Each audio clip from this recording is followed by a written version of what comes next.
Hello friends, आज मैं आप लोगों को बताने वाली हूँ कि जो प्राचीन भारत की गुरुकुल प्रणाली है, प्राचीन भारत की गुरुकुल प्रणाली है, इसमें जो शिक्षण संस्थान थे वो कौन कौन से हैं। देखिए, मैंने क्रम से लिखे हुए हैं, इनके बारे में थोड़ा थोड़ा हम लोग जानते चलेंगे कि कौन सा गुरुकुल है तो उस क्या है, गुरुकुल परिषद है तो किसको कहा जाता है, परिषद गोष्ठी है तो क्या है, वहाँ पे क्या होता है। तो इन सब चीज़ों को हम लोग जानते चलेंगे। तो देखिए, सबसे पहला जो आपका गुरुकुल है, गुरुकुल क्या होता था, ये जो है ये शिक्षक का घर होता था। ये शिक्षक का घर था, शिक्षक का घर।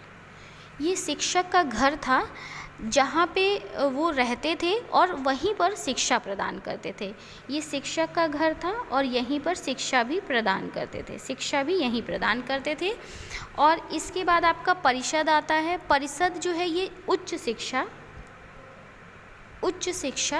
के लिए यहाँ पे छात्र रहते थे, उच्च शिक्षा के लिए।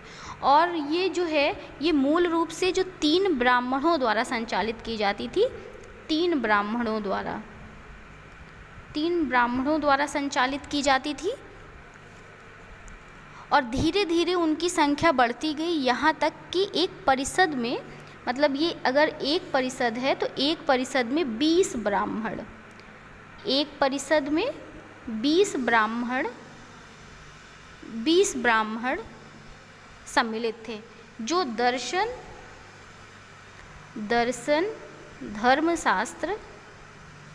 धर्मशास्त्र और कानून के अच्छे ज्ञाता थे। कानून परिषद में क्या होता था, यहाँ उच्च शिक्षा दी जाती थी। पहले इसमें 3 ब्राह्मणों द्वारा ही शिक्षा प्रदान की जाती थी, लेकिन ये धीरे धीरे करके ये बढ़ गए, 20 ब्राह्मण हो गए और 20 ब्राह्मण द्वारा शिक्षा प्रदान की जाने लगी। और यहाँ पे दर्शन, धर्मशास्त्र और कानून की शिक्षा दी जाती थी। इसके बाद है गोष्ठी या सम्मेलन। ये क्या है, ये एक महान राजा द्वारा बुलाई जाती थी। महान राजा द्वारा बुलाई गई एक राष्ट्रीय सभा होती थी। राष्ट्रीय सभा होती थी जिसमें विभिन्न स्कूलों के प्रतिनिधियों को उनके विचारों को पूरा करने और उसको आदान प्रदान करने के लिए आमंत्रित किया जाता था। ये जो बुलाई जाती थी, एक महान राजा द्वारा बुलाई जाती थी, एक राष्ट्रीय सभा होती थी जहाँ पे विभिन्न स्कूलों के जो प्रतिनिधि रहते थे वो आते थे, अपने विचार रखते थे और उसका विचारों का आदान प्रदान यहाँ पर होता था। इसके बाद है आश्रम या धर्मोपदेश। ये ऐसे केंद्र थे जहाँ देश भर के विभिन्न स्थानों से विद्यार्थी और प्रसिद्ध संतों के पास सीखने के लिए आते थे। मतलब यहाँ पर क्या रहते थे, आश्रम या धर्मोपदेश जो थे, यहाँ पे प्रसिद्ध संत रहते थे, संत। और मतलब देश विदेश से यहाँ पे विद्यार्थी आते थे संतों के पास सीखने के लिए। जैसे एक इसमें आप उदाहरण समझ सकते हैं, जो प्रयाग में भरद्वाज ऋषि का आश्रम है, भरद्वाज का आश्रम, ये इसका एक उदाहरण है, आश्रम या धर्मोपदेश का। फिर विद्यापीठ क्या होते थे, ये एक महान आचार्य द्वारा शुरू किए गए, महान आचार्य द्वारा शुरू किया गया था। ये आध्यात्मिक पहलू के लिए एक शैक्षणिक संस्थान था। आध्यात्मिक पहलू के लिए शैक्षणिक संस्थान था। श्री शंकराचार्य ने श्रृंगेरी, कांची, द्वारका, पुरी और बद्री में ऐसे संस्थान शुरू किए थे। जो शंकराचार्य थे, श्री शंकराचार्य थे, इन्होंने कहाँ पर, श्रृंगेरी, कांची, द्वारका, पुरी और बद्री, ठीक है, इन जगह पे श्री शंकराचार्य ने ये विद्यापीठ प्रारंभ किए थे। ठीक है, इसके बाद आपकी घटिकाएं हैं। घटिकाएं क्या होती हैं, यहाँ सुसंस्कृत विद्वान शिक्षक और शिष्य जो हैं ये सभी यहाँ पे मिलते थे और विभिन्न विषयों पे क्या करते थे, चर्चा किया करते थे।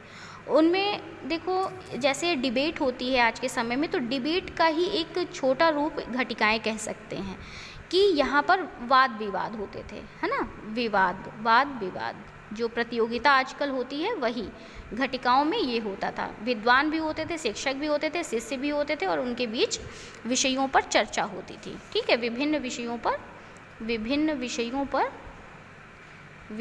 पर चर्चा होती थी। अग्रहार क्या होते थे, ये गांव में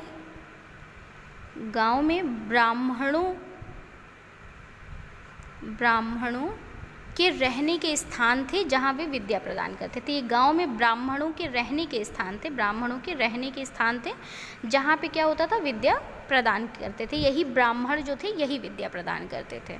इसके बाद है ब्रह्मपुरी में क्या होता था, ये कस्बों और शहरों में या शिक्षा के उद्देश्य से किसी चयनित क्षेत्र में विद्वान ब्राह्मणों के रहने के स्थान थे। ये क्या थे, जैसे छोटे छोटे कस्बे होते हैं, कस्बों और शहरों में, या फिर आप कह सकते हैं शिक्षा के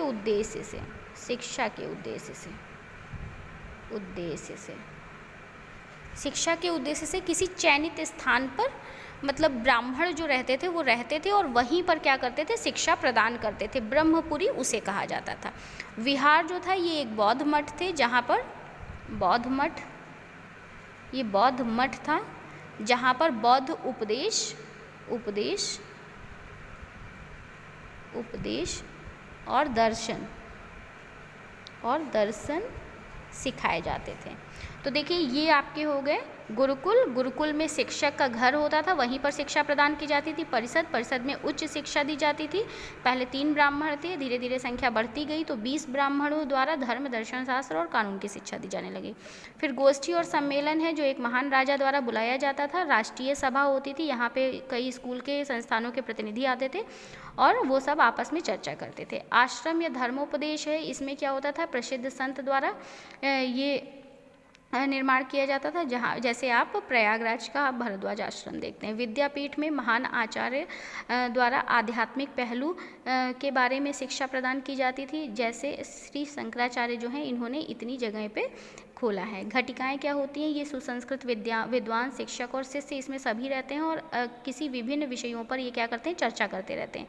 अग्रहार क्या है, गाँव में जो ब्राह्मणों के रहने का स्थान है और वही ब्राह्मण वहाँ पर विद्या प्रदान करते हैं, उनको हम अग्रहार कहते हैं। ब्रह्मपुरी क्या होता है, कस्बों और शहरों में यह शिक्षा के उद्देश्य से किसी स्थान पर जब रहते हैं वहाँ ब्राह्मण और वहीं पर शिक्षा प्रदान करते हैं, उसको ब्रह्मपुरी कहते हैं। विहार क्या है, विहार एक मठ है जहाँ पर उपदेश और दर्शन सिखाए जाते हैं। ठीक है, अगर आपको ये चीज़ें समझ में आई हो तो प्लीज़ लाइक, शेयर, सब्सक्राइब करें। Thank you.